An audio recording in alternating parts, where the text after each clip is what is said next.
والصلاة والسلام على أفضل السفراء المقربين وحبيب إله العالمين وآله الطيبين الطاهرين المعصومين المنتجبين لا سيما على بقية الله في الأرضين وحجته على العالمين عجل اللهم له الفرج. سیرت خاتم النبیین پر گفتگو ہو رہی تھی اور یہ عرض کیا جا چکا تھا کہ پیغمبر اسلام کی سیرت کے بہت سے واقعات ایسے ہیں کہ جن کی بنیادیں پیغمبر اسلام کے اس دنیا میں ظاہر ہونے سے پہلے پڑ چکی تھی. خصوصیت کے ساتھ مکے اور مدینے کی سرزمین میں پیغمبر اسلام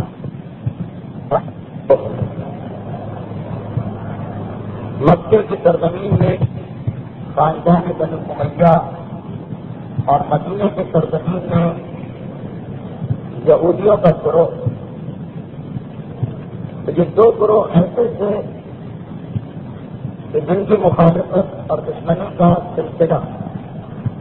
پیغمبر اسلام کے آباء و اجداد کے زمانے سے چلا آ رہا تھا. اور اس کے علاوہ بھی کچھ چھوٹے چھوٹے واقعات ایسے ہیں کہ یہ تو جناب حاکم کے زمانے میں پیش آئے یا جناب عبد المطلب تھے، مگر ان کے نتائج اور اثرات بعد رسول خدا کی زندگی کے واقعات میں ظاہر ہوئے. اس لیے مجبوری کی حالت میں ایسے بہت مکمل واقع ہو جائے ہمیں 17 نسل کے بجائے جگہ کے خاص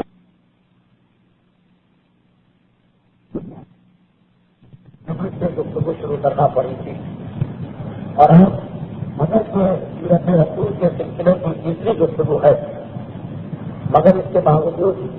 پیغمبر اسلام کے حالات شروع نہیں ہو پائیں گے. مگر جو کچھ واقعات آپ سنیں گے یہ وجہ ہے کہ جن سب کا تعلق آگے چل کر کسی نہ کسی انداز سے رسول خدا یا پیغمبر معصومین کے حالات سے ہوگا. اس منزل تک بات بہت ضروری تھی کہ جناب حاکم نے ایک مرتبہ پھر اولاد حضرت اسماعیل کو ان کی کھوئی ہوئی فطرت، ان کا کھویا ہوا وقار واپس کیا اور پورے بچے کے حاصل کر گئے. مگر بدقسمتی یہ ہوئی کہ خود جگہ کے حاصل ہی کے خاندان میں لوگ آئے عبد الشمس اور نوبت مخالفت پر آمادہ ہو گئے جگہ کے حاصل پر، اور دو بھائیوں نے اپنے سوچ بنا دیا اور ساری زندگی جناب حاکم کی مخالفت کرتے رہے. ایسے وقت میں چھوٹے بھائی جناب مستحق نے اپنے بڑے بھائی حاکم کا ساتھ دیا اور اس حد تک طے کیا کہ جب جناب حاکم نے انتقال کیا اور ان کی اولاد ایک بیٹا مدینے میں موجود تھا جسے بات جدا کرنے کو تیار نہ تھی، تو بجائے اس کے بیٹے اس موقع کو ماشاءاللہ غنیمت سمجھتے سرداری میرے ہاتھ میں آ گئی، حکومت میرے ہاتھ میں آ گئی، خانہ کعبہ میرے ہاتھ میں ہے، سارا وقار اور عزت اور احترام مجھ کو اور میری اولاد کو مل رہا ہے. یہ اولاد کو نہیں تھے، سب کچھ وجہ سے رہا ہے. نہیں، بھائی کی محبت ہے اور جو خاندان رسالت کا طریقہ کہ ہر ایک کا حق پتا کرنے کی جذبے نے مجبور کیا کہ مدینہ جاتے ہیں اور اپنے خطیبے کو لے کے آتے ہیں. مگر دشمنوں سے بچانے کے لیے اس مجھے بغیر میں اختیار کی کہ بتیجے کا نام بدل دیا. جناب عبد المطلب کو ان کے چچا کی وجہ سے مکے کی سرداری مل گئی. چچا کا انتقال ہوتا ہے، جناب عبد المطلب مکے کے سردار بنتے ہیں. اور اسی وقت وہ واقعات میں چاہتے ہیں کہ جس نے بعد میں اسلام کی تاریخ میں ایک انتہائی اہم کردار انجام دیا کہ دوسرے سطح میں جو مخالفوں کے گروپ میں تھے جناب عبد المطلب کی جائیداد پر قبضہ کر لیا، مجبوراً یہ دیکھ کر کہ اب میرے خاندان میں بزرگ جتنے ہیں وہ سب میرے مخالفت سے تیار ہو چکے ہیں، اپنے درمیان سے مدد منگوائی، ماموں مدد لے کے تو آ گئے، مگر اس کے نتیجے میں مخالفت اور بڑھ گئی اور جناب عبد المطلب کو مجبوراً مکے کے دوسرے قبیلوں سے اپنی حمایتی جمع کر کے اپنے گروہ کو طاقتور بنانا پڑا، لیکن اس کا نتیجہ یہ نکلا کہ جناب عبد المطلب نے جو شاید عام حالات میں اس حد تک عرب کے قبیلوں کے قریب نہ جاتے ہیں، اپنے خاندانی دشمنیوں کو دیکھ کے دوسرے قبیلوں کو قریب کرنا چاہا، جس کے نتیجے میں جناب عبد المطلب کا اقتدار اور بڑھ گیا اور وہ مکے کے طاقتور ترین حاکم تسلیم کر لیے گئے، یہاں تک کہ ان کو ایک ایسا اعزاز ملا جو جس سے پہلے حضرت اسماعیل کے زمانے سے لے کر ان کے زمانے تک کسی کو نہ ملا تھا، اور وہ یہ کہ خانہ کعبہ تمام قریش، تمام مکے والوں اور تمام عرب والوں کے لیے مشترکہ طور پر قابل احترام جگہ تھی، یہاں سب کا حق برابر تھا، یہاں سب کا حصہ برابر تھا، مگر جناب عبد المطلب نے اب اپنے اثر کو، اپنے احترام کو، اپنی عزت کو اتنا بڑھا دیا ہے کہ خانہ کعبہ کے بالکل سامنے ایک خاص مسند دکھائی جاتی ہے، ایک خاص بیٹھنے کے لیے سخت بچھایا جاتا ہے جو فقط جناب عبد المطلب کے لیے ہے، اور کسی اور کو اس پر قدم رکھنے کی اجازت بھی نہیں دی جاتی، حتیٰ یہ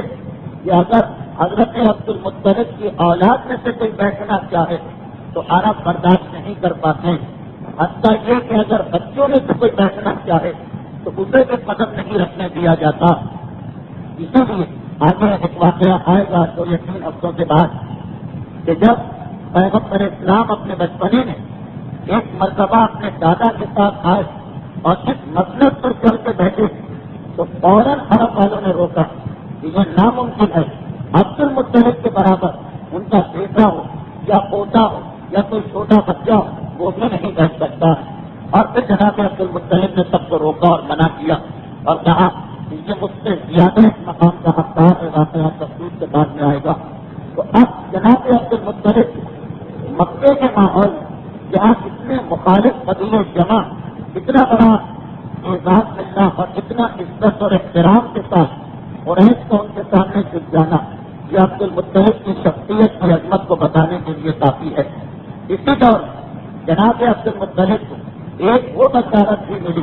جو ویسے ان کو اپنے بزرگوں سے ملتی چلی آ رہی تھی، کیونکہ ہمارے روایتوں کے مطابق حضرت ابراہیم سے لے کر حضرت ابو طالب تک اس سلسلے میں جتنے بزرگ گزرے سب کے پاس بہرحال نبوت کے راز اور شریعت کے احکامات موجود ہوتے تھے، مگر اب جناب عبد المطلب جن کو شروع میں چھپانا پڑ گیا تھا، کیا نام بدل کے چھپایا تھا، اب اتنے صاحب اقتدار ہو چکے ہیں کہ وہ الگ الگ جاتے ہیں اور معمولی علم رکھنے والا بھی پہچان جاتا ہے کہ کون سی شخصیت ہے۔ مشہور واقعہ ایک مرتبہ تجارت کے لیے یمن گئے تھے،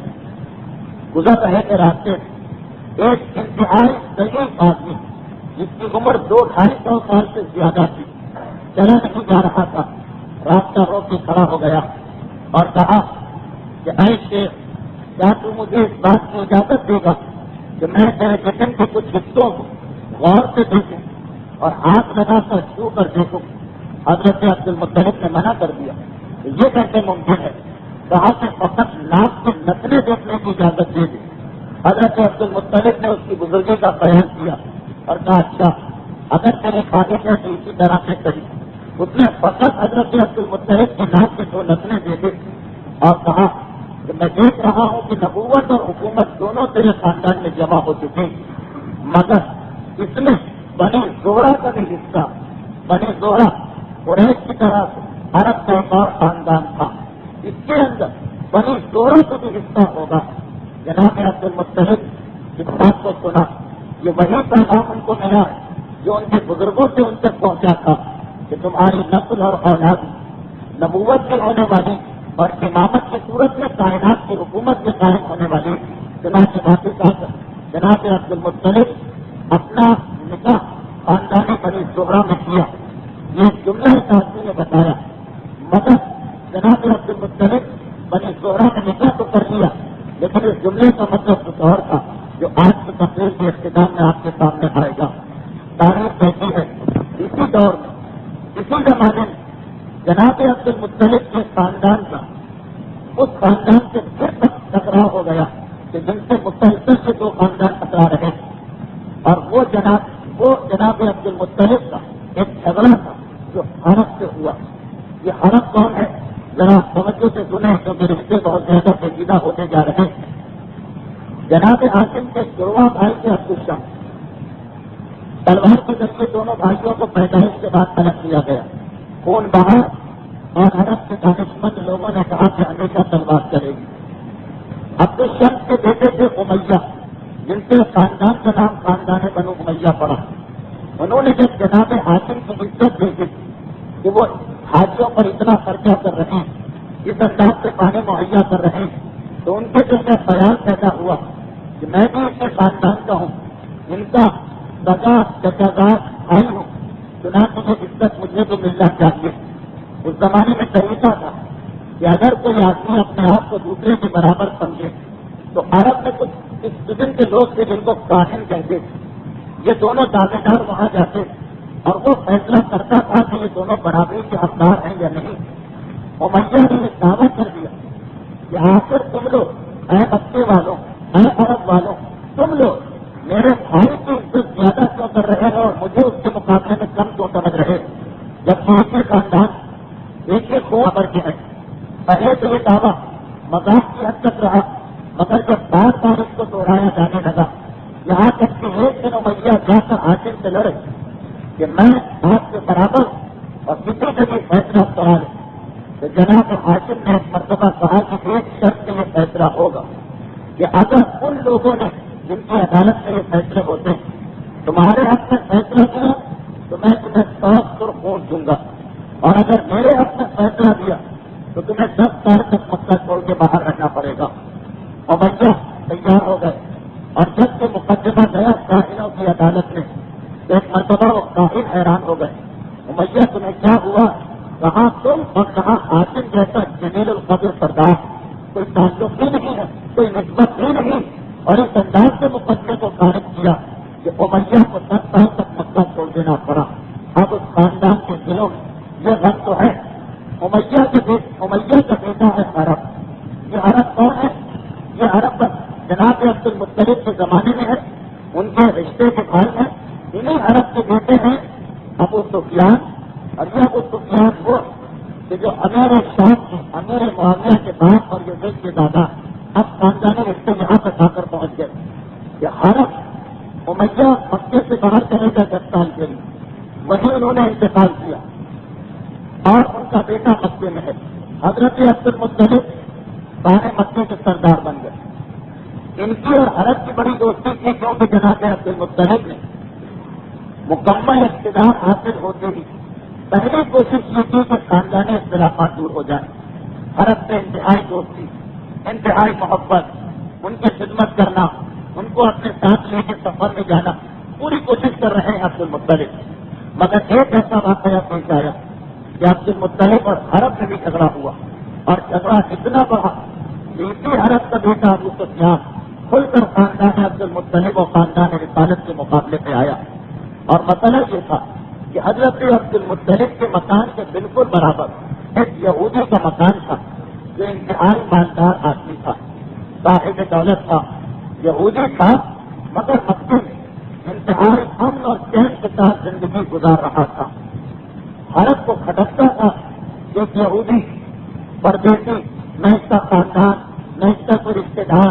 نہ کوئی اس کا ہم مذہب، مکے میں یہودی نہیں رہتے، یہ ایک آدمی اتنی دولت اس کے پاس، اور ہم خالی یہ دیکھتے رہیں یہ برداشت نہیں ہو رہا۔ اب یہ معلوم تھا کہ عبد المطلب کا پڑوسی، عبد المطلب رشتے داروں، پڑوسیوں اور مظلوموں کے حق کے معاملے میں انتہائی سخت ہیں کہ اپنے حقیقی رشتے دار کو بھی معاف نہیں کرتے کہ اگر کسی پر ظلم کریں۔ اب عرب جانتا تھا کہ عبد المطلب کا پڑوسی عبد المطلب اس کا کتنا خیال رکھیں گے۔ دو نوجوانوں کو بہتایا کہ جاؤ حملہ کرو، اس کو قتل کرو، اس کا سارا مال لے کے آؤ، میں تمہیں پناہ دے دوں گا۔ چنانچہ رات کی تاریخی میں یہ نوجوان یہودی کے گھر میں داخل ہوئے، اسے قتل کر کے اس کا مال اور خواب لوٹا اور یہ سارا پیسہ لے کر عرب کے گھر میں آ کے پناہ لی۔ اگلے دن جب رونے اور پیٹنے کی آواز اس گھر سے بلند ہوئی تو ایک مرتبہ حضرت عبد المطلب، پڑوس کا حق تو بڑا حق ہے اسلام میں بھی اور شکر میں، روایت معصوم میں یہی کہ کچھ گناہ تو ایسے ہیں کہ کافروں کو بھی معاف نہیں ہے، جس میں پڑوسی کا بھی مسئلہ، یعنی ایسے کافر جن تک اسلام کا پیغام نہیں پہنچا ان کو بھی کچھ حق معاف نہیں، ایک والدین کا، ایک رشتے دار کا اور ایک پڑوسی کا حق۔ چنانچہ عبد المطلب کہتے ہیں اور تحقیقات کرتے ہیں، پتہ چلا کہ اس انداز سے اس کو مظلومیت سے قتل کیا گیا۔ عبد المطلب کے سارے بچے میں چھان بین شروع کر دی، معلوم ہوا کہ جن لوگوں نے اس کو قتل کیا ہے وہ حرم کی پناہ میں ہے۔ عبد المطلب حرم کے پاس گئے اور کہا کہ قاتلوں کو پناہ کیوں دی، انہیں نکالو، میرے حوالے کرو، انہیں سزا دی جائے گی۔ اور عرب نے کہا کہ نہیں، یہ میری غیرت کا معاملہ، میرے پاس پناہ لینے کے لیے آئے، مر جاؤں گا مگر انہیں تمہارے حوالے نہیں کروں گا۔ بات بہت زیادہ بڑی، آخر یہ کہتا ہے کہ حبشہ کا بادشاہ ہے نجاشی، اس کو دیکھ کر خالص بنایا جائے، حکم بنایا جائے، وہ جیسا فیصلہ چاہے دونوں کے درمیان کرے، مگر اس نے انکار کر دیا۔ مکہ ہی کے طور سے اس کو بیچ میں رکھا گیا، اس نے جناب عبد المطلب سے اپنے فیصلہ کیا کیونکہ معاملہ بالکل سادہ، واقعی اور آسان تھا۔ عرب نے اسے اپنے ذاتی توہین اور انسلٹ سمجھا، چنانچہ ایک مرتبہ وہ بھی کھل کے جناب عبد المطلب کی مخالفت میں آیا اور یہ سلسلہ مخالفت کا بڑھنے لگا۔ اب دیکھیں، ہر ایک کے بعد دوسرے اور دوسرے کے بعد تیسرے شخصیت دشمنی خاندان رسالت پڑھتے چلی جا رہی۔ عرب نے اس کو اپنی توہین محسوس کیا اور زیادہ صدمہ اس بات کا ہوا کہ جب میرے والد امیہ اور عبد المطلب کے والد حاتم میں جھگڑا ہوا تب ایک فیصلہ ان کے اپنے ہوا، میرے اور ان کے درمیان جھگڑا ہوا تب ایک فیصلہ انہیں کے اپنے ہوا۔ چنانچہ دشمنی اور حسد بڑھتا چلا جا رہا، یہ سلسلہ بڑھ رہا اور میں اسی زمانے میں حضرت عبد المطلب کے ذریعے پروردگار عالم ایک ایسے نعمت دنیا والوں کو عطا کی جو قیامت تک باقی رہے گی۔ حضرت عبد المطلب کہتے ہیں کہ ایک دن، اب یہ واقعہ جو میں سنا رہا ہوں، یہ واقعہ ایک ایسا واقعہ کہ جس کا تعلق ایک اعتبار سے امامت سے بھی ہے، ایک اعتبار سے نبوت سے بھی، مگر اس کا اختتام بھارت رسول خدا کے حالات پر ہوگا۔ بس یہ آخری واقعہ ہے جس کے بعد پیغمبر اسلام کے حالات آپ کے سامنے آئیں گے۔ حضرت عبد المطلب کہتے ہیں کہ میں خانہ کعبہ کے قریب اپنی مسند پر سو رہا تھا، وہی مسند جو صرف عبد المطلب کا حق ہے، کسی غیر کو اجازت نہیں ہے قدم رکھنے کی۔ میں سو رہا تھا، ایک مرتبہ بعد میں کسی نے مجھ سے کہا سیبا کو جا کے کھولو، میری آنکھ کھل گئی کہ سیبا کیا چیز۔ پہلی مرتبہ میں نے یہ جملہ سنا، خیر سمجھ میں نہیں آیا۔ اگلی رات کو پھر میں وہاں آرام کر رہا تھا، نیند کے عالم میں پھر کسی کی آواز آئی برہ کو جا کے کھولو۔ یہ برہ کیا چیز، آنکھ کھلی اور میں زیادہ حیران ہوں۔ تیسری رات کو میں سویا، محمد ابن یعقوب قدرتی اور علامہ مجیدی جیسے جلیل القدر علماء کی روایت سے نقل کر رہے ہیں۔ تیسری رات کو پھر میں سویا، کسی کی آواز آئی مظلومہ کو جا کے کھولو۔ اب یہ مظلومہ کیا چیز یہ سمجھ میں نہیں آ رہی۔ آپ کو چوتھی رات کو جب سوتے اب وہی ویسی آواز آتی ہے کہ زمزم کو جا کے کھولو۔ زمزم کا ہے کس دین میں یہ معلوم ہے کہ مکہ آباد ہوا تھا زمزم کی وجہ سے، زمزم کو جا کے کھولو۔ آنکھ کھل گئی، اب سمجھ میں آیا یہ سیبا، یہ برہ، یہ مظلومہ جس کا 3 راتوں سے حکم میں رہا، یہ زمزم کا کنواں ہے کہ مجھ کو کھودنے کا حکم پروردگار عالم نے دیا۔ لیکن یہ زمزم کا کنواں کہاں، حضرت عبد المطلب کو بھی معلوم نہیں۔ میں نے مسلسل دونوں کا تاریخ میں کیا کہ جب بنے جرم کے قبیلے حضرت اسماعیل کی اولاد سے حکومت لینے کے مطلب تو اولاد اسماعیل میں جلدی گئی، زمزم کے کنویں کو بند کر دیا تھا، اس میں سونے کے 2 ہرن اور 5 تلواریں ڈال کر کے اس زمانے میں خانہ کعبہ کو تبرک کے طور پر مختلف بادشاہوں نے بھیجی تھی، وہ سارا سامان ڈال کے اس کو بند کر کے بالکل ہموار کر دیا تھا زمین کو. اب کسی کو نہیں پتا کہ یہ کنواں کہاں ہے. تو اب پیغام تو ملا حضرت عبد المطلب کو کہ تمہیں زمزم کھودنا، مگر کہاں ہے زمزم سمجھ میں نہیں آ رہا. 5ویں رات کو تو اب وہی غیبی آواز آئی کہ اے عبد المطلب، پروردگار عالم کی جانب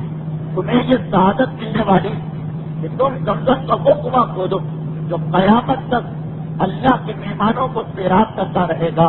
اور اس کے پانی کو پی کر جو حاجت طلب کی جائے گی وہ حاجت پوری ہو جائے گی. آپ کے عالم میں حیران ہوتے کہتے ہیں مگر کہاں کھودوں، کس مقام پر کھودوں؟ تو جواب ملا کعبے کے چاروں طرف دیکھو، جہاں پر سفید کپڑے آ کے بیٹھتے ہیں اور نیمت نے اپنے گھر بنا لیے اور سفید کپڑے وہاں آ کر نیمت کو کھاتے ہیں، بس اسی مقام پر کھودنا شروع کرو. آج کھل گئے حضرت عبد المطلب کی. یہ پہچانتے کہ کعبے کے دروازے سے کچھ فاصلے تھوڑا ہی آگے وہ مقام ہے کہ جہاں پر نیمت کے گھر ہیں اور ایسے کپڑے کہ جن کے پروں کے لوگ سفید وہاں آ کر قیمتوں کو کھایا کرتے ہیں. تیار ہو گئے گئے قریش کے پاس. اے قریش والا، میں نے یہ کام دیکھا، کنواں کھودنا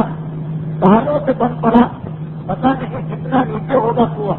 آؤ اور آ کر میری مدد کرو. قریش کے لوگوں نے مذاق اڑایا. اے عبد المطلب، ہمارے پاس بیکار وقت نہیں کہ خاص کی باتوں میں آ کر اپنی محنت ظاہر کریں. اگر ایسا ہی شوق ہے تو تم جا کے کنواں کھودو. حضرت عبد المطلب بہت مایوس ہوا تھا. انسان ایک نیکی کا کام کرے اور پھر اس کا مذاق اڑایا جائے، یہ مکے کے کافروں کا طریقہ تھا. ہو سکتا ہے کہ بات صاحبان ایمان کے پاس بھی پایا جائے، مگر مکے کے کافروں کا طریقہ کچھ اور راستہ سمجھ میں نہ آیا تو اپنے بیٹے سے کہا کہ تم ہی میری مدد کرو. حضرت عبد المطلب کا اس وقت صرف ایک بیٹا ہے جس کا نام ہے حارث، صرف ایک بیٹا ہے حارث. کہا کہ تم میری مدد کرو. بیٹا بات کی بات ماننے کو تیار ہو گئے. بابا میں آپ کی مدد کروں گا. ایک مرتبہ حارث اور عبد المطلب آئے اور زمزم کا جو مقام بتایا گیا، اب ذہن میں رکھیے کہ 300 400 500 سال پرانا کنواں مٹی جمتے پتہ نہیں کتنے اوپر تک پہنچ چکی. باپ اور بیٹے کھدائی کر رہے ہیں اور عرب کی گرمی، مکے کی گرمی، جہاں ساری دھوپ میں کھڑا رہنا ناممکن، کہاں یہ کہ کھدائی جیسا محنت کا کام وہ آدمی کرے جس کا کام سرداری، جو سردار مکہ حکم خدا کے تعمیر میں کام ہو رہا. کنواں کھودنا شروع کیا.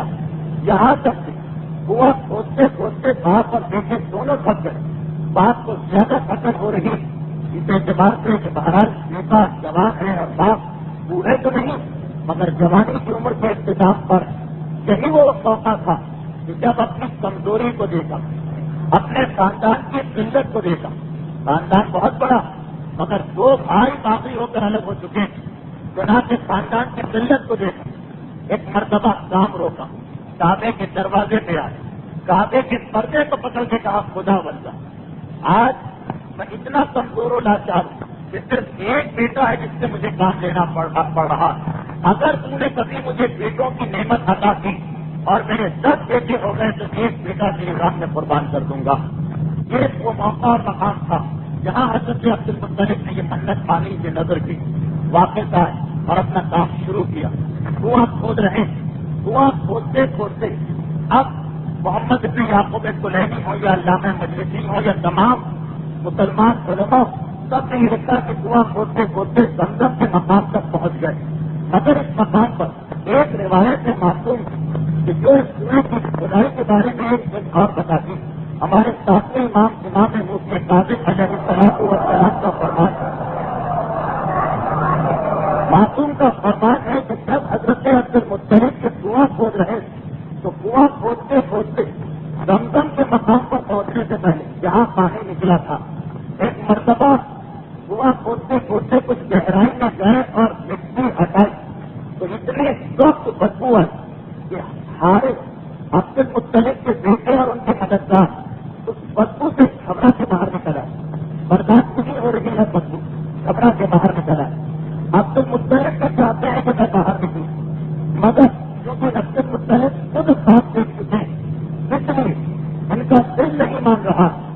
اب دیکھیے زمزم کا مقام کعبہ شریف میں اتنا مقدس و متبرک مقام, اور یہ بدبو نکلی کتنی ہے فقط اس لیے کہ پروردگار کی مصلحت یہ تھی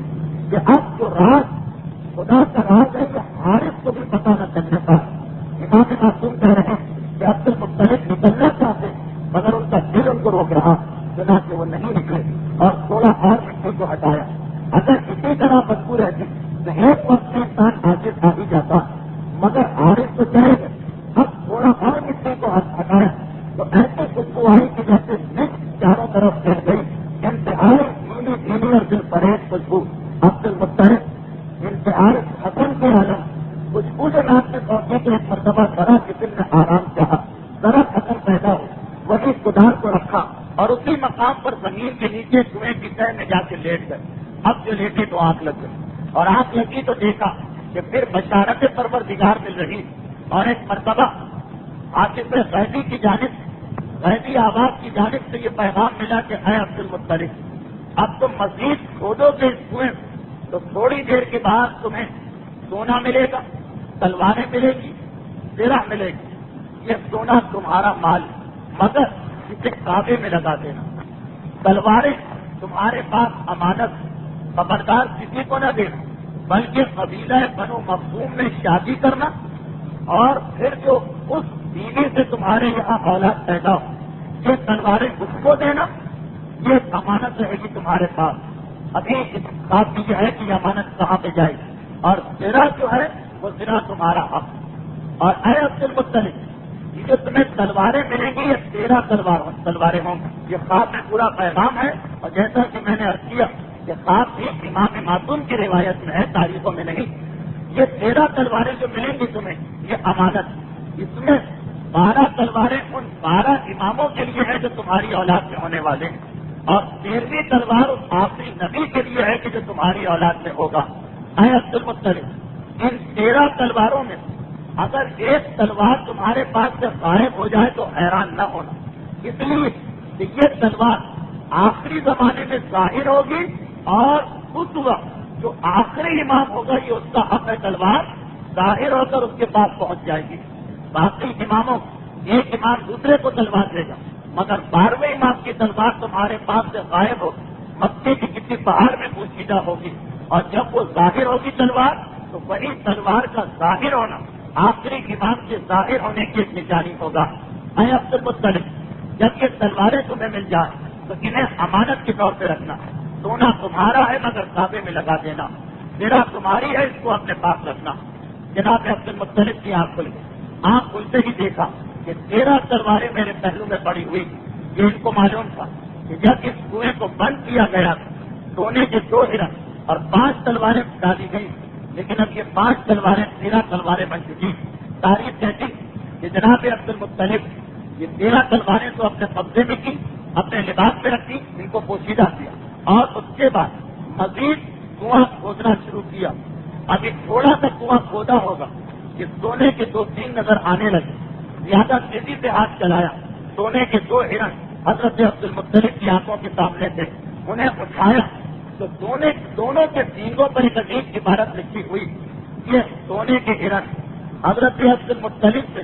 سینکڑوں سال پہلے اس کنویں کے اندر ڈالے گئے, اور اس زمانے میں یہ عبارت لکھی ہے اس کا ابھی کوئی سینس نظر نہیں آ رہا, کوئی مفہوم سمجھ میں نہیں آ رہا, مگر عبارت لا الہ الا اللہ محمد الرسول اللہ علی ولی اللہ و فلان خلیفۃ اللہ. معصوم سے پوچھا مولا یہ 3 چیزیں تو سمجھ میں آ گئی, مگر وہ فلان خلیفۃ اللہ کس کی جانب اشارہ؟ علی اللہ کے ولی اور فلان اللہ کے خلیفہ. کہا کہ یہ ہماری نسل کا جو آخری امام ہے, خاتم آل محمد اور اللہ کی آخری حجت, یہ اس کی خلافت کا اعلان تھا جو سونے کے ان ہرنوں کے سینگ پر اس وقت لکھا ہوا ملا جب عبد المطلب زمزم کا کنواں کھود رہے ہیں. اب تاریخ میں یہ کہ حضرت عبد المطلب اور زیادہ تیزی سے ہاتھ چلایا, طاقت زیادہ آ جاتی, جذبہ بڑھ جاتا. جب انسان کو اشارے ملنے لگے, تلواروں کے بعد ہرن کے بعد زرہ ملی, اور اب جو تیزی سے ہاتھ چلایا تو ایک مرتبہ کنواں اسی حالت میں نظر آیا جناب حاجرہ کے ہاتھ سے رکھتے ہوئے وہ پتھروں کی منڈے جن کو پانی روکنے کے لیے جناب حاجرہ نے رکھا تھا، اس حالت میں کنواں نظر آیا، مگر کنویں کے قریب ایک کالے رنگ کا سانپ، معصوم امام کی روایت چل رہی ہے یہاں تک، ایک سانپ نظر آیا اور اس نے جناب عبد المطلب پر حملہ کرنا چاہا۔ جناب عبد المطلب اپنی تلواروں میں سے ایک تلوار سے اس کا مقابلہ کیا، ہاتھ چلایا اور اس کی دم کٹ گئی، باقی آدھا سانپ انہی پتھروں میں ہوتا ہوا کہیں غائب ہو گیا۔ امام معصوم فرما رہے ہیں کہ یہ وہ سانپ ہے جو آخری زمانے تک غائب رہے گا اور یہ مکمل طور پر آخری امام کے ہاتھ سے قتل کیا جائے گا۔ جب آخری امام ظاہر ہوں گے، جب ظہور ہوگا، تو اس وقت ان جملہ دوسری چیزوں کے اس عمل کو بھی اختتام تک پہنچایا جائے گا کہ یہ حد کٹا ہوا سانپ جو عبد المطلب کے ہاتھ سے زخمی ہے، اولاد عبد المطلب میں خدا کی آخری حجت کے ہاتھ سے یہ قتل کیا جائے گا۔ جسے معصوم نے کہا کہ یہ بھی ایک قسم کا شیطان، ذرا اس کی تشریح بھی ہے روایت میں، مگر میں اپنے موضوع سے بہت زیادہ دور چلا جاؤں گا۔ تو اب ضمن یہ بھی دیکھتے چلیں کہ جناب عبد المطلب زمزم کا کنواں کھود رہے ہیں اور ظہور امام کی کتنی پیشین گوئیاں اور واقعات صاف صاف سامنے آ رہے ہیں۔ میں ایک جملہ جو میں نے کہا ضمن بتا دوں، یہ چیز بہت کم لوگوں کے علم میں ہے اور اس کی وجہ بھی یہ ہے کہ اس مسئلے میں صرف ایک واقعہ ہم کو ملتا، صرف ایک واقعہ، اس لیے اس کو بیان نہیں کیا جاتا، مگر مرزا حسین نوری کی کتاب النجم الثاقب میں ایک واقعہ جس میں امام زمانہ کی اولاد اور ان کی بیویوں کا حال لکھا ہوا ہے۔ امام زمانہ کی اولاد کے حالات تو بہت سی کتابوں میں، امام زمانہ کی اولاد کا ہونا تو آپ کو مفادی تک میں ملے گا، جو زیارت ہے امام زمانہ کی، اس سے سلام، آپ پر سلام ہو اور آپ کی اولاد سے سلام، لیکن وہ امام زمانہ کی اولاد جو ہے کہاں ہے، ان کے نام کیا ہے، یہ بھی ہم کو کہیں نہ کہیں سے مل جاتا، لیکن یہ کسی روایت میں آج تک نہیں ملا کہ امام زمانہ کی شادی کس خاندان میں ہوئی اور ان کی زوجہ یا ان کی اہلیہ کا تعلق کس قبیلے سے۔ صرف ایک روایت ہم کو ملتی ہے النجم الثاقب، وہ بھی بہت کم لوگوں کے علم میں، کہ جناب عبد المطلب کو ایک طرف یہ بھی کہ ان کے بیٹے،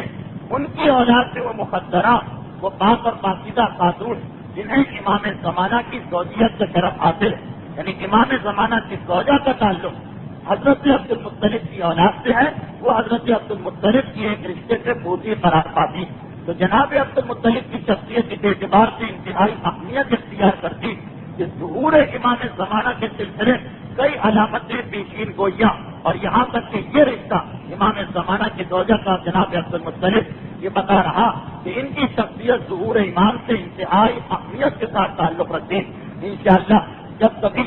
خالی حضرت عبد المطلب کے حالات زندگی بیان کیے جائیں تب اس چیز پر زیادہ تفصیل سے روشنی ڈالی جائے گی۔ تو خیر، یہ سونے کے ہرن نکلے، تلواریں پہلے نکلی، زرہ نکلی، جس کے بعد کنواں نکلا، وہ سانپ، ہاتھ کٹا سانپ جس کی تم کٹ چکی، فرار اختیار کرتا، اور جناب عبد المطلب انتہائی شکر مندی اور انسانیت کے جذبے کے ساتھ صبح سے باہر آتے ہی پہلا کام یہ کیا کہ مکے سے باہر نکل کر احرام باندھا اور آ کر شکرانے کا پہلے پورا عمرہ انجام دیا، اور اس کے بعد اپنے بیٹے حارث کو بلایا جو ان تمام واقعات کے دوران یہاں سے باہر جا چکے تھے۔ یہ سارے واقعات خدائی راستے جو حضرت عبد المطلب نے کسی کو نہیں بتائے، ساتھ امام نے اپنے دور میں ماننے والوں تک ان چیزوں کو پہنچایا۔ اب جناب عبد المطلب نے آ کر قریشیوں کو دعوت دی اور کہا کہ دیکھو، تم جس بات کا مذاق اڑا رہے، یہ کنواں تیار ہو چکا۔ تاریخ میں یہ کہ قریش والوں نے اس پر بھی اختلاف کیا، کہا کہ اس میں ہمارا بھی حق ہے، نکلا تو ہے مکے کی سرزمین میں۔ پھر وہ اختلاف دور کیا گیا، پورا ایک تفصیلی واقعہ، مگر کیونکہ اس کا سیرت رسول سے تعلق نہیں، اس لیے اس کو نظر انداز کرتے ہوئے بات اس منزل تک کہ آخر جھگڑا کیا قریش، دو جھگڑے، پہلا جھگڑا یہ کیا کہ کنویں میں ہمارا حق،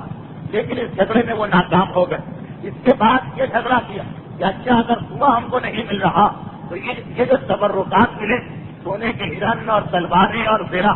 یہ بھی ہم کو دی جائے، اس میں ہمارا حق دیا جائے۔ اور اس جھگڑے میں بھی وہ لوگ ناکام ہو گئے۔ اس زمانے میں جو عربوں کا فائدہ تھا کسی جھگڑے کو طے کرنے کا، اس کے ذریعے سے وہ لوگ ناکام ہو گئے۔ دونوں مرتبہ کامیابی حضرت عبد المطلب کو ہوئی، کنویں کے معاملے میں بھی، تبرکات کے معاملے میں بھی۔ اب حضرت عبد المطلب سونے کے ہرن خانہ کعبہ کی تعمیر میں لگا دیا میرا اپنے پاس رکھی. تلواروں کو جب گنا تو پتا چلا کہ ایک تلوار متفق غائب ہو چکی, 12 تلواریں باقی. چنانچہ خاندان بنو مخزوم کی ایک لڑکی جن کا نام فاطمہ تھا, ان سے جناب عبد المطلب شادی کرتے ہیں اپنے خواب کے مطابق. یہ خاندان بنو مخزوم مدینہ کا رہنے والا خاندان تھا, مگر اس کے کچھ لوگ مکے میں بھی رہتے تھے. فاطمہ نام کی ایک انتہائی قابل احترام شخصیت سے نکاح ہوتا ہے جناب عبد المطلب کا, اور کچھ عرصہ گزرتا. اب کچھ عرصہ گزرنے کے بعد وہ دن بھی آتا کہ وہ جناب عبد المطلب کہ جب زمزم کا کنواں کھودنے کی تیاری کر رہے تھے تو کوئی ساتھ دینے والا نہیں تھا. اور آج کا دن آیا کہ 10 بیٹوں کے باپ بن چکے, اور سب سے چھوٹے بیٹے کا نام عبداللہ رکھا گیا. یہ عبداللہ انہیں خاتون کے بطن سے پیدا ہوئے جن سے سب سے آخر میں جناب عبد المطلب اس آپ کے حکم کے مطابق شادی کی, یعنی بنو مخزوم کی خاتون جناب فاطمہ مخزومیہ, ان سے جناب عبداللہ کی ولادت ہوتی. 10 جوان بیٹوں کے باپ بن چکے. جناب عبداللہ کی عمر 10 سے 11 سال کی ہے. ایک مرتبہ حضرت عبد المطلب کے ذہن میں آیا کہ میں نے ایک دن کسی کعبے کا پردہ پکڑ کے منت مانی کہ پروردگارا آج میں اتنا کمزور و لاچار, اگر میرے 10 بیٹے ہو گئے تو میں ایک بیٹا تیری راہ میں قربان کروں گا. اب وقت آ گیا کہ میں اپنی منت کو پورا کروں. چنانچہ جناب عبد المطلب اپنی ساری اولادوں کو بلاتے ہیں, کہتے ہیں کہ بیٹو میں نے 10 سال پہلے یہ منت مانی تھی, اور اب وقت آ گیا کہ میں اس منت کو پورا کروں. تم نے کسی ایک کو راہ خدا میں قربان کیا جائے. بتاؤ کیا تم میرا ساتھ دینے پہ تیار و آمادہ؟ 10 کے 10 بیٹے یہ زبان ہوگی کہہ رہے ہیں. بابا جیسی آپ کی منت عمل کیجیے, آپ دیکھیں گے کہ ہم آپ کے حکم کے سامنے سر جھکا رہے ہیں. کہا کہ کل تم اپنی اپنی ماؤں پہ رخصت ہو کے آنا اور اسی کعبے میں جمع ہونا. دیکھیں کہ پروردگار عالم کو کس کی قربانی چاہیے. روایت یہ بتاتی کہ اگلے دن صبح سویرے سارے اولادیں اپنے گھروں سے رخصت ہو کے آئی, اس لیے کہ جناب عبد المطلب کئی زوجائیں سب کے الگ الگ مکانات ہیں اور کعبے میں آتی ہے سب جمع. حضرت عبد المطلب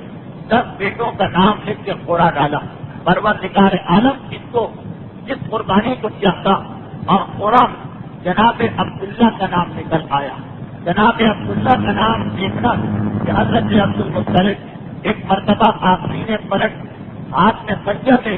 عبداللہ کو اشارہ کرتے ہوئے کہ یہاں زمین پہ لیٹ جاؤ, بیٹے کو ذبح کرنے کی تیاری کرتے.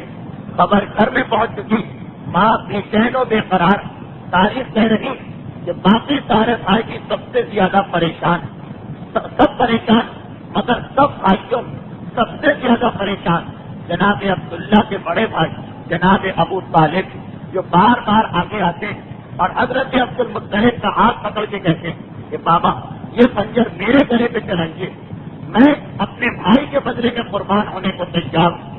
یہ بات ذہن میں رکھیے کہ سلسلے کے مطابق جب کبھی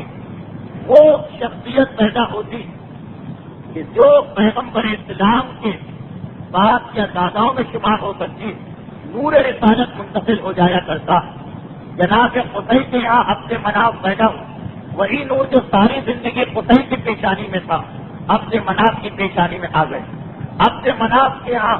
10 سال 20 سال 30 سال 40 سال یہ نور پیشانی میں چمکتا رہا. ہاشم کی ولادت نور عبد مناف کی پیشانی سے منتقل ہو گیا ہاشم کی پیشانی. جناب ہاشم کے یہاں ان کی پوری زندگی یہ نور چمکتا رہا, مگر جب مدینے میں شادی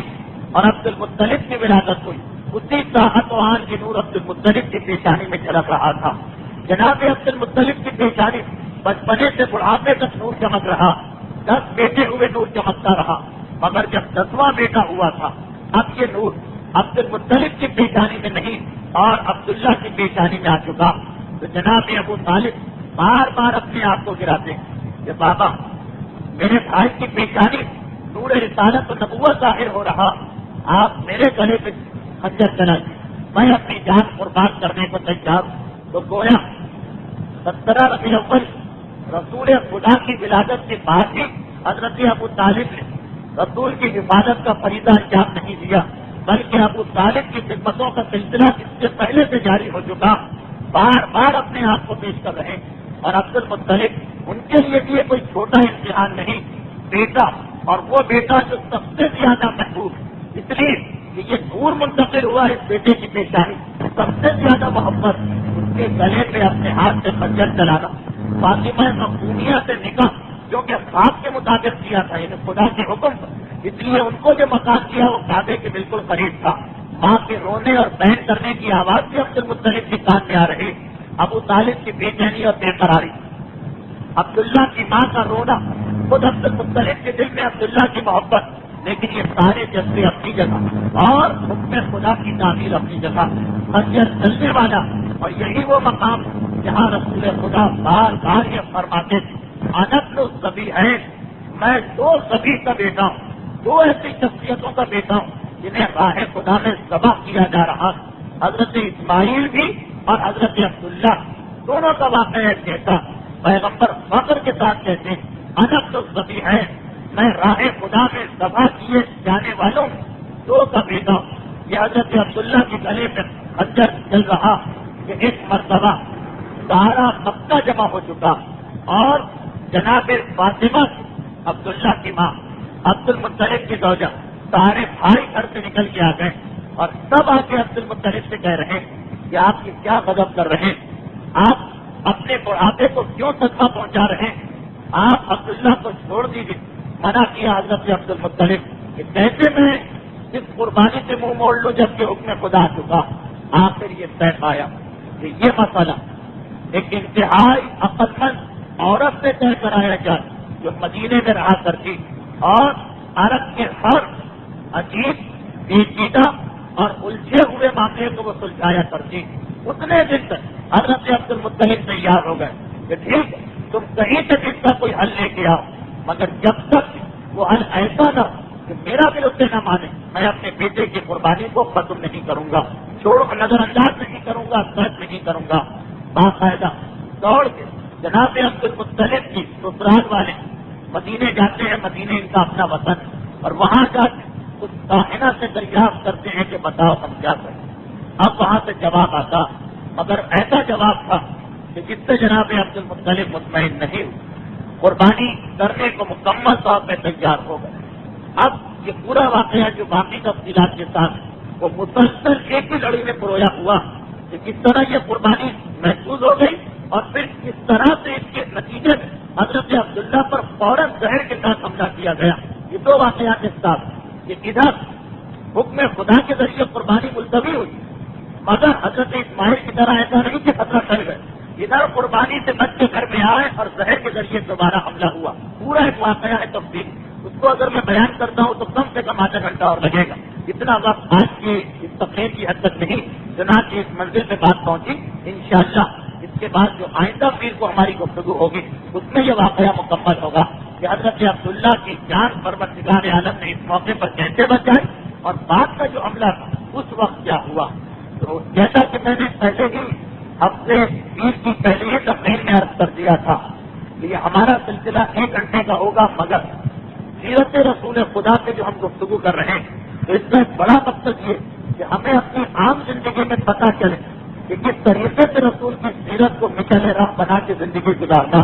وقت آ کر بیٹھنا اور سن کے اٹھ جانا مقصد نہیں، رسول کی زندگی کا سبق ہماری زندگی میں آنا چاہیے۔ اس لیے ہر تقریر کے اختتام پر 10 سے 15 منٹ فقہ کے مسائل ضرور بیان کیے جائیں گے۔ یہ مقصد زندگانی رسول، اب تک آپ نے رسول کی زندگی سنی، اب اس کا مقصد بات ہو رہی ہے کہ حج کے مسائل پر، کہ حج جو وہ اہم ترین فریضہ کہ آج کی پوری گفتگو کعبہ اور زمزم کے گرد گھوم رہی، حج انہیں مقامات کی زیارت کا نام اور قربت اللہ کو جذبے سے کعبے کے طواف کا نام۔ یہ حج جو اسلام کا اہم ترین فریضہ ہے اس اعتبار سے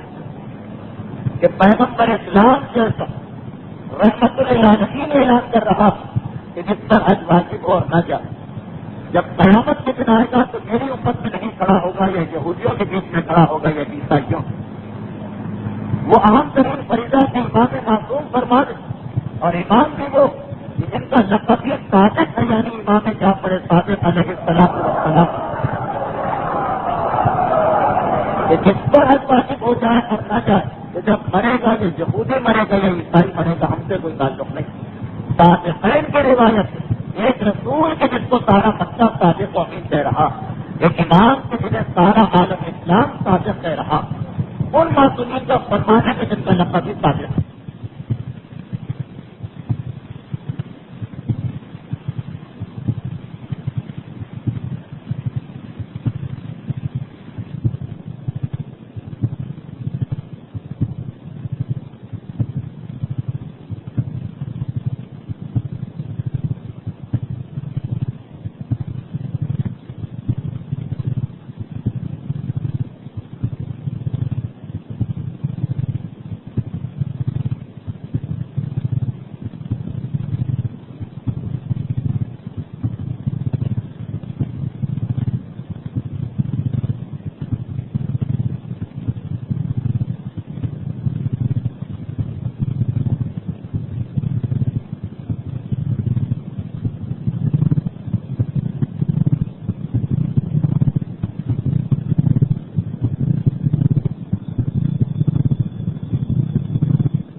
پچھلے ہفتے پہلا مسئلہ یہ ہے کہ جب تک کہ ہمارے والدین حج نہ کریں ہم نہیں کر سکتے، بالکل غلط تھا جیسا گفتگو ہو چکی. دوسرا مسئلہ یہ تھا کہ ہم پر قرضہ چڑھا ہوا ہے، جب تک کہ قرضہ ہے ہم کیسے حج کر سکتے، یہ بھی بالکل غلط ہے، اس کی وضاحت بھی ہو چکی. اچھا اس کے سوال لوگوں نے یہ کر لیا تھا اور کیونکہ اکثر لوگوں نے کیا تھا اس لیے اس کو جواب مرضی سے دینا میں مناسب سمجھ رہا ہوں کہ یہ مسئلہ آ گیا کہ اگر ہم پر قرضہ حج کی تاریخیں آ گئی، اگر قرضے سے ادا کرنے کا بھی وقت یہی ہے تو ٹھیک ہے حج پہ نہ جاؤ، قرضہ دے دو، حج معاف. لیکن اگر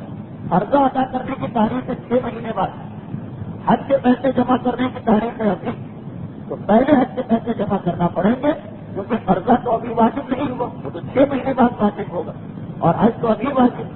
جو پہلے واجب ہے وہ پہلے کرنا پڑے گا، جو بعد کا واجب ہے اس وقت دیکھا جائے گا. لیکن بعض لوگوں نے یہ کہا کہ فرض یہ کہ ہم نے پیسے جمع کر کے رکھے ہیں اس 6 یا 4 مہینے بعد کے قرضے کے لیے، اور یہ ہم کو معلوم ہے کہ اب ہمارے پاس دوبارہ اس میں پیسے نہیں آ سکتے. اگر ہم نے یہ پیسے ابھی حج میں لگا دیے تو ٹھیک ہے یہ تو ہو گیا واجب، قرضہ کہاں سے ادا کریں گے، اس کے پیسے پھر نہیں آئیں گے، مصیبت میں پڑ جائیں گے. اگر ایسی صورت حال ہو کہ ابھی حج پر جانے سے 6 مہینے بعد قرضہ ادا نہیں کر پائیں گے اور قرضہ ادا نہ کرنے سے ہمیں کوئی زحمت ہوگی، کیونکہ ایک تو مسئلہ شریعت سے یہ ہے کہ اگر آپ پر کسی کا قرضہ ہے اور آپ کی حیثیت نہیں کہ آپ ادا کریں تو پھر تو آپ کو ادا کرنا اس وقت واجب نہیں، آپ گناہگار بھی نہیں اگر حیثیت نہیں، اتنے پیسے ہی نہیں ہیں ہمارے پاس کہاں سے ادا کریں. تو اگر ایسی صورت حال ہے کہ 6 مہینے بعد پیسے نہیں ہوں گے اور قرضہ نہیں دے پائیں گے تو اس میں تو کوئی پریشان ہونے کی بات نہیں کہ اس وقت 6 مہینے کے بعد پھر شریعت ہم سے کہتی ہی نہیں ہے کہ قرضہ دو. لیکن اگر قرضہ نہ دینے سے سامنے والا اس طرح سے نہیں بیٹھے گا، وہ ہمیں زحمت میں مبتلا کرے گا، وہ ہمیں پریشان کرے گا قانونی اعتبار سے، یا لوگوں میں ذلیل کر کے یا برا بھلا کہہ کے یا ہمارے خلاف باتیں کر کے. ایک تو یہ ہے کہ سامنے والا کی شریف اور پابند شریعت آدمی اسے پتا چل گیا کہ ہمارے پاس پیسے نہیں ہیں، وہ ہم سے کچھ نہیں کہتا، اور ایک ہے کہ نہیں وہ پیچھے پڑ جائے، یا قانونی طور پہ ہمیں پریشانی میں ڈالے گا یا قانونی طور پہ پریشان نہیں کرے گا، مگر عزت ختم کرنا، عزت کی اسلام میں حیثیت کرتی نہیں کرے گا، بے آبرو کرے گا، بے عزت کرے گا، لوگوں سے شکایت کرے گا، ہر جگہ ہمارے خوراک کا تذکرہ کرے گا، ایسی صورت آئے تب یہ اسلام نے اجازت دی کہ ٹھیک آپ کے پردے دے دیجیے، پیسے پردے میں دے دیجیے، آج آپ پردے معاف، مگر یہ طریقہ بالکل غلط ہے کہ قرضے میں پیسے بھی نہیں دے رہے اور حج پر بھی نہیں جا رہے، قرضے کا نعرہ لگا کر پیسے ہوئے ہیں، پیسے بھی اس کے پاس رکھتے ہیں اور دونوں چیزوں کی ابھی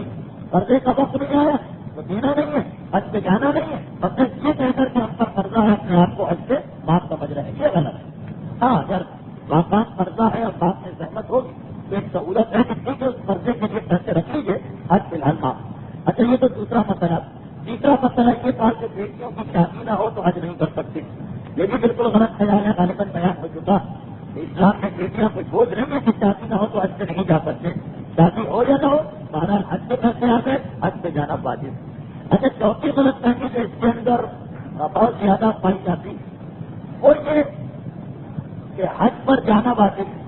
میں نے بتایا جس کے جو 3 چیزیں ہو جائے تو حج واجب ہو جاتا، راستہ کھلا ہو، جسمانی طاقت ہو اور مالی یعنی پیسے اتنے ہو کہ حج کا خرچہ برداشت ہو سکے، اب اس میں پیسے ہو کہ حج کا خرچہ برداشت ہو سکے، یہ ایک ایسی شرط ہے کہ اس میں کچھ وضاحت کی اور ضرورت ہے۔ پیسے کی 2 قسمیں، ایک تو یہ کہ پیسہ آپ کے ہاتھ میں نوٹوں کی شکل میں ہے، بینک میں جمع ہے، گھر میں پڑا ہے، یا ریٹائر ہوئے ملازمت سے پروویڈنٹ فنڈ ملا، گریجویٹی ملی، یا انشورنس کرایا تو 20 سال پہلے انشورنس پالیسی ملی، یہ سب وہ چیزیں ہیں کہ پیسہ بھی آپ کے ہاتھ میں ہے۔ تو اگر فنڈ یا گریجویٹی یا انشورنس ملے پہلے دیکھتے کہ تم تو آگے ہے یا نہیں، تم تو آگے ہے تم نکل، پھر باقی جو خرچہ باقی جو پیسے بچے ان سے حج ہو سکتا ہے تو حج پہ چلے جائیے، حج نہیں ہو سکتا، تم نکالنے کے بعد پیسے کم رہ گئے تو حج معاف، اور اگر خمسی واجب نہیں ہے، ایسی پالیسی ہے یا ایسا فنڈ ہے تو سیدھا آپ پر حج واجب میں جا کے حج کیجیے۔ یہ تو مسئلہ آتا ہے کہ پیسے ہمارے پاس موجود ہیں نوٹوں کی شکل میں،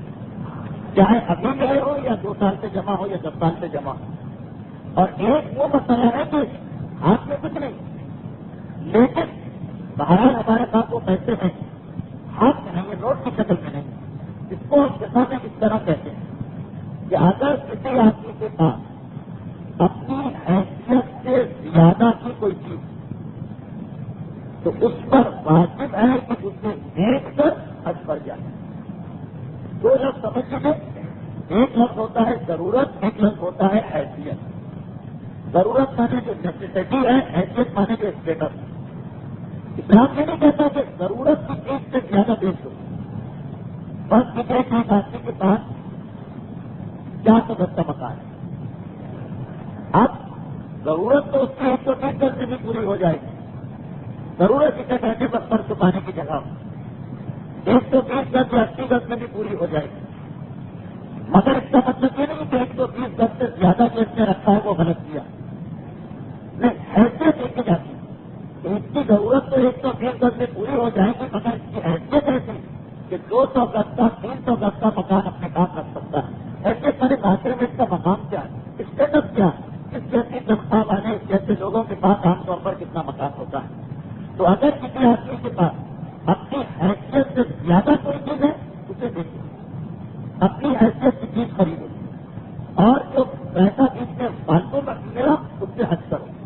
جیسے خرچ کیجیے، حیثیت ہے کہ ہم 300 گز کا مکان رکھیں اور ہم نے لے لیا 400 گز کا مکان، اب اس 400 گز کے مکان کو بیچیں، 300 گز کا مکان خریدے، 100 گز کا جو چھوٹا مکان لیا تو کچھ پیسے بچ جائیں گے، اس میں اگر حج ہو سکتا ہے تو جا کر اس سے حج کرو۔ یہ مسئلہ عوام کے لیے نہیں ہے، مستحقین کے لیے بھی، علماء کے لیے بھی۔ آپ کہنے میں ہوگا کہ کہانی بھی ہے مستحق، اس کی تو ساری زندگی کا دار و مدار کتابوں پر ہے، کتابیں نہ ہو تو کچھ نہیں۔ اب علماء مستحقین کا یہ مسئلہ جا کر کسی عالم کے پاس اپنی حیثیت سے زیادہ کی کتابیں، اس کی حیثیت ایسی ہے کہ اس کے پاس 20,000 کتابیں ہونا چاہیے، اس سے پیٹ پہنچ کے اور کھانا کم کھاتے اور اٹھا کے 20,000 کتابیں خریدی، حیثیت سے 20,000 کی، شوق سے خرید لی 20,000 کی، یہ 10,000 کتابیں حیثیت سے زیادہ اس کو دے دو اور جا کے حج کرو۔ اسی کے اندر زیور کا مسئلہ آتا ہے۔ ہر عورت کو تمنا اور خواہش ہوتی ہے کہ اس کے پاس زیور، اور اسلام اس خواہش کو صحیح سمجھتا ہے، اسی لیے زیور پر نہ زکات ہے نہ خرچ۔ زیور اگر کسی کے پاس ہے نہ زکات ہے نہ خرچ، جب تک یہ زیور ایک عورت کی حیثیت کے مطابق ہو۔ لیکن اگر زیور حیثیت سے زیادہ ہو گئے، مطلب حیثیت یہ ہے کہ ایک عورت کو 20 تولہ سونا رکھنا چاہیے، شوق سے اس نے 20 تولے سونا بنوا لیا، اب 10 تولے سونا حیثیت سے زیادہ، اس کو بیچو اور اس سے خرچے کے جو پیسے بچے اس سے حج پر جاؤ۔ گاڑی، ایک آدمی کی حیثیت سے مثلاً ٹویوٹا گاڑی، اس نے اپنی شوق کی خاطر ہونڈا ایکارڈ یا مرسیڈیز بینز خریدی، اپنی حیثیت سے بڑھ کر 2 لاکھ کی گاڑی کی حیثیت سے 5 لاکھ کی گاڑی خریدی۔ اب واجب ہے یہ اپنی حیثیت سے زیادہ والی گاڑی بیچے، حیثیت کی گاڑی خریدے، جو پیسے زیادہ بچے اس سے جا کے حج کرے۔ لیکن یہ کہتے کہ یہ صاحب نہیں کہتے کہ بس ضرورت کی چیز نہیں، اگر ضرورت سے زیادہ بھی لے لو تو کوئی حرج نہیں ہے، بس حیثیت کی اسٹیٹس کے مطابق ہونا چاہیے۔ ورنہ ہو سکتا ہے کہ جس کے پاس بیٹا گاڑی اس کی ضرورت موٹر سائیکل سے بھی پوری ہو رہی، یہ معمولی سوزوکی سے بھی پوری ہو رہی، مگر اگر حیثیت ہے کہ بیٹا رکھ سکتا ہے تو وہاں تک کی گاڑی خرید سکتا ہے۔ یہ ایک مسئلہ ہے، اس کے اندر ہاتھ میں پیسے نہیں ہے مگر حج واجب، یہ اپنے چاروں طرف دیکھیں۔ کاروبار ایسا 1 لاکھ کا کیپٹل ہے تو ہمارا کاروبار ہماری حیثیت کے مطابق ہو جائے، ہم نے 1.5 لاکھ کا کیپٹل لگا دیا، یہ جب 50,000 اپنی حیثیت سے بڑھ کے کاروبار میں لگانا ہے اسے واپس نکالو اور حج پہ جاؤ۔ تو ایک اور مسئلہ سن لیجیے، یہ غالباً آج کا آخری مسئلہ ہے، اور وہ یہ حج سے متعلق کا آخری ہے، چھوٹے چھوٹے 2 مسئلے ہیں اور گفتگو ختم۔ اسی میں ایک مسئلہ اور آتا ہے کہ اگر ایک چیز ایک آدمی نے کبھی اپنی ضرورت کے لیے خریدی تھی اور اب اس چیز کی ضرورت ختم ہو گئی اور اس کے پاس یوں ہی پڑی، چاہے بعد میں پھر ضرورت پڑ جائے، ابھی ضرورت نہیں، حج کی دائرے سے حج واجب ہے کہ اس کو بیچو اور حج پر جاؤ۔ مثلا ہمارے یہاں عورتوں پر کتنا زیادہ حج واجب ہو جاتا، ہر عورت کے پاس زیورات ہوتے ہیں 20 تولہ 25 تولہ، ٹھیک ہے، جب تک وہ یہ زیور پہن رہی ہے یہ چیز اس کی چیز، شریعت اس سے دخل نہیں دیتی، نہ حج نہ خرچ نہ زکات۔ لیکن اب وہ عورت اتنی بوڑھی ہو گئی، 60 سال کی 65 سال کی 55 سال کی، کہ اس نے زیور پہننا چھوڑ دیا۔ ہو سکتا ہے کچھ معمولی کا زیور تو آج کی نشانی کے طور پر پہن لے، لیکن باقی زیور ایسے ہی پڑا۔ اب یہ زیور جب تک یہ پہن رہی تھی جوانی میں اس کی ضرورت کی چیز تھی، شریعت نے اس کے بارے میں کچھ نہیں حکم دیا تھا۔ اب بڑھاپے میں اس نے زیور پہننا چھوڑ دیا، یہ بغیر ضرورت کی چیز ہو گئی ہے، اسے بیچو اور حج کر جاؤ، ٹھیک ہے۔ اب اس کے ذہن میں، ہر عورت کے ذہن میں ہوتا کہ میں میری بیٹے کی شادی ہوگی تو بہو کو اتنا زیور دوں گی، اور بیٹے کی شادی ہوگی تو جہیز میں اتنا زیور دوں گی، مگر وہ سب بات کی چیزیں۔ ابھی جب حج کی تاریخ آ رہی تم زیور پہننا بھی تم نے بند کر دیا، کسی کو دیا بھی نہیں ہے، نہ بہو کو نہ بیٹے کو، تو اس وقت تم پر واجب ہے کہ اسے بیچو اور حج کے اوپر جاؤ۔ یہ اسی طرح ایک آدمی مکان پر اس کا خاندان میں رہ رہا تھا، وہ خاندان کے اندر یہ مکان ضرورت کرتا ہے، اس لیے اسلام نے اس کے بارے میں کوئی حکم نہیں لگایا۔ اب زیادہ پیسے آ گئے، اچھی حالت ہو گئی، اللہ نے برکت دی، اس نے دوسرا مکان خرید لیا، ذرا بڑا فلیٹ، آرام کے فلیٹ، اور پہلے فلیٹ کی اس کو ضرورت نہیں رہی، تو جب تک کہ اس میں رہ رہا تھا شریعت نے اس فلیٹ سے کوئی تعلق نہیں رکھا۔ اب اس نے دوسرا فلیٹ لے لیا، اس میں رہنے لگا، رہنے کی ضرورت نہیں رہی، تو اب واجب ہے کہ اس کو بیچ کر حج کے اوپر جاؤ، کرایہ پر اٹھا دیا یا خالی چھوڑ دیا نہیں، بیچو اور حج کے اوپر جاؤ۔ جب تک تم اس میں رہتے تھے یہ ضرورت تھی تمہاری، خدا نے تمہاری ضرورت کو دیکھ رہا تھا، حج معاف کیا ہے۔ اب جب اس کی تمہیں ضرورت نہیں رہی تو تمہیں حج پر جانا ہے، اسے بیچ کر۔ اب وہ جو میں نے کہا آخری مسئلہ جو آنے والا تھا وہ یہ کہ ابھی مسئلہ کیا چل رہا ہے کہ ہمارے ہاتھ میں پیسے نہیں، مگر جو ہمارے ایسٹ ہیں، چیزیں ہیں، اس کو بیچ کر پیسے مل سکتے ہیں تو بیچنا واجب ہو جاتا ہے، مگر ہر وہ چیز جو حیثیت سے زیادہ۔ اب ایک اور مسئلہ کہ ہمارے ہاتھ میں پیسے نہیں مگر ہمارا پیسہ دوسروں پر قرضہ ہے، لیکن میں ایک تو بڑے اہم مسئلے آئے، یہ بہت ہی باریک باریک مسئلے ہیں جنہیں لوگ بھول جاتے ہیں۔ ہم نے دوسروں کو قرضہ دیا ہوا ہے، اس میں یہ ہے کہ اگر آپ نے ایسا قرضہ دیا جس سے آپ واپس نہیں لا سکتے ہیں تو کوئی مسئلہ ہی نہیں، مگر قرضہ دیا یہ کہہ کر کہ جب تمہارا دل چاہے واپس کر، اب ہم نہیں مان سکتے کیونکہ اس کی مرضی پر ہم نے چھوڑا، یا قرضہ دیا کہ 2 سال بعد دینا، ہم 6 مہینے بعد پہنچ جائیں کہ پیسے واپس کرو، یہ غلط ہے۔ لیکن وہ قرضہ جسے واپس لانے کا اختیار ہمارے ہاتھ میں ہے، اگر ایسا قرضہ آپ نے دیا ہے حج کی تاریخ آ گئی تو واقف جاؤ اور اپنا قرضہ لیتے آؤ،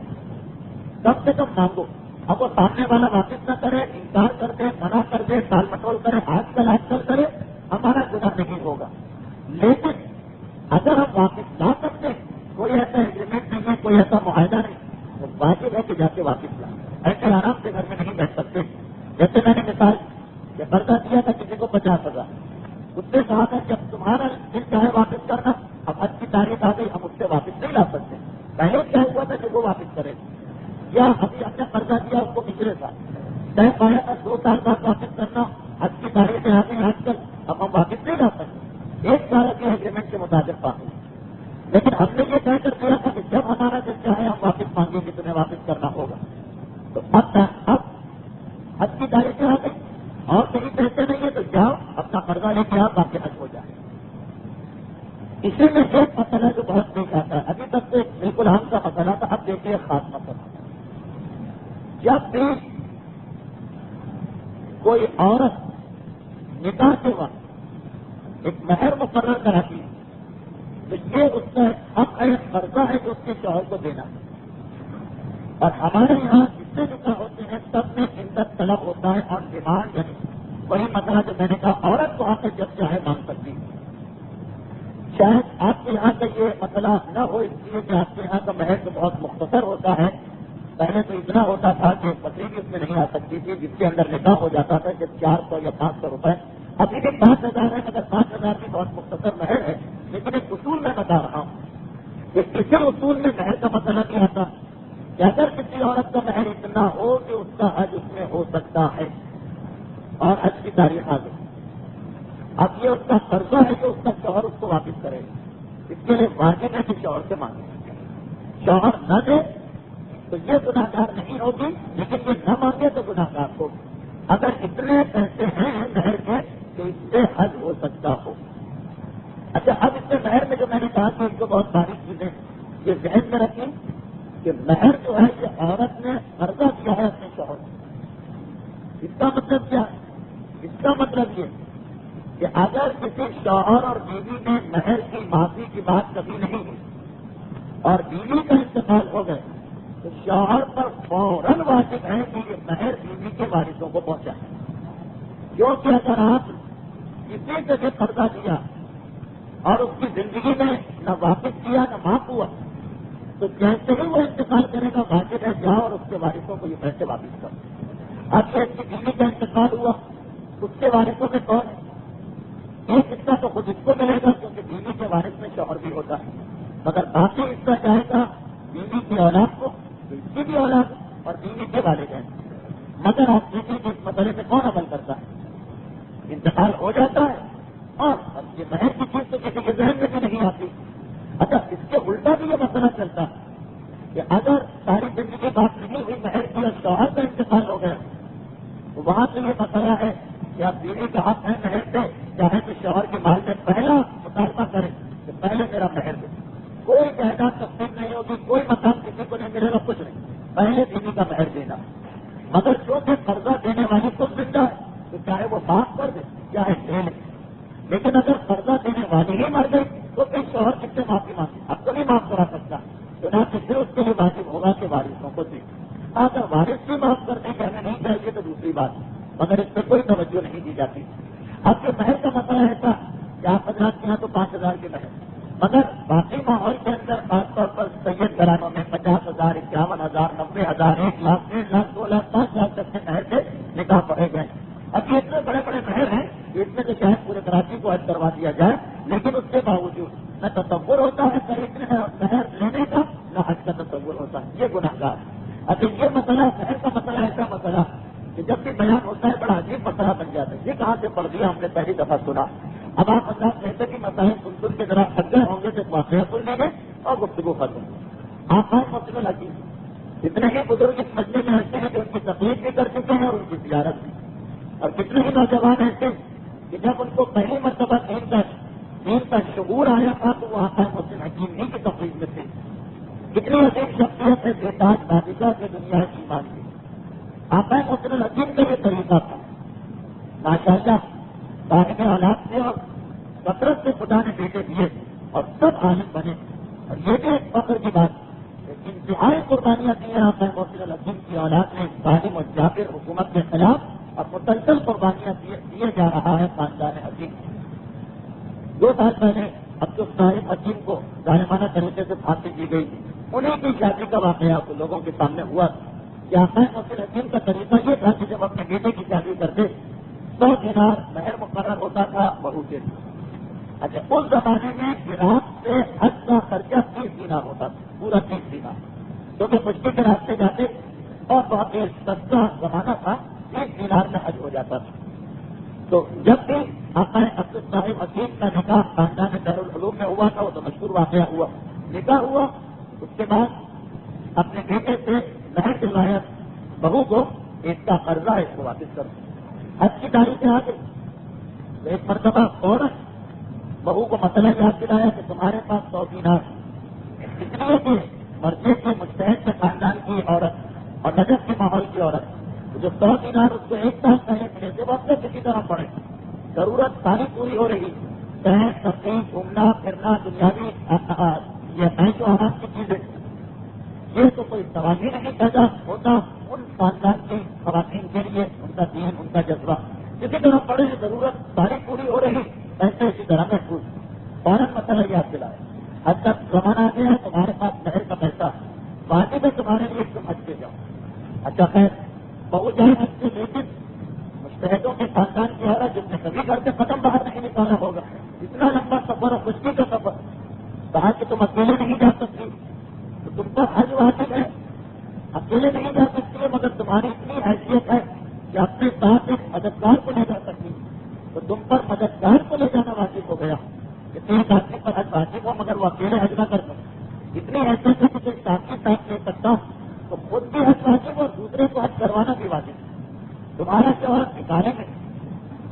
معاشرے کے اعتبار سے اس پر حج واجب نہیں, مگر تمہارے پاس 100 دینار, 30 دینار اپنا خرچہ ہے, 30 دینار شوہر کا خرچہ ہے, تم پر واجب خود حج کرو اور اپنے شوہر کو بھی تم حج کرواؤ. چنانچہ اپنے سارے بیٹوں اور بہوؤں کو اس طریقے سے انہوں نے حج کے اوپر بھجوایا تھا. تو اتنا اہم مسئلہ کہ مرضے کے خاندان میں اتنا رہے کہ نجف کے بچے کو معلوم تھا, اور ہمارے یہاں یہ بالکل ایک نیا مسئلہ بنتا ہے. تو یہ بات اور ذہن میں رکھے کہ حج کتنا اہم فریضہ, یہ اہمیت کا اندازہ آپ نے کیا کہ ہمارے یہاں یہ تصور نہیں کہ عورت خود جا کے حج کرے, اور وہاں سے یہ کہ خود حج کرنا تو ٹھیک,